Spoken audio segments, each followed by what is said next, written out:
Tas ir kas nebijis, neredzēts un nejusts vismaz pie Otaņu tautas nama, kur novembra pēdējā sestdienā gaisā virmo ceptu reņģu smarža, gluži kā pie jūras zvejnieku ciemā.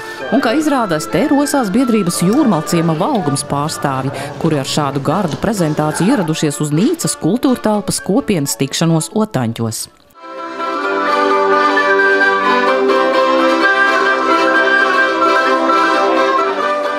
Šajā dienā Otaņu tautas namā pulcēs darbīgi un aktīvi ļaudis no Bernātiem, Jūrmalciem, Nīcas, Otaņiem, Rudes, Kalnišķiem, visi tie, kuri kopīgi rūpējas un uztur dzīves Nīcas kultūra telpas tradicionālās vērtības.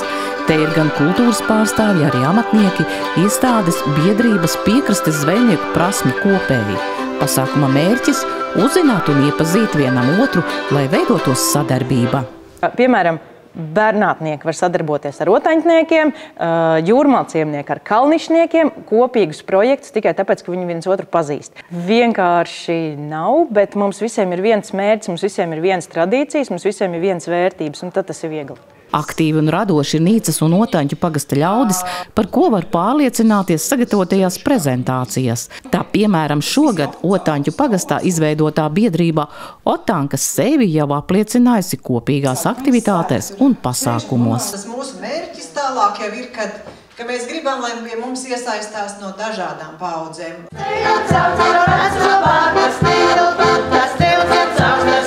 Nīcas kultūra telpu veido daudzveidīgs un bagāts, savstarpēji cieši saistīts nemateriālā kultūras mantojuma kopums.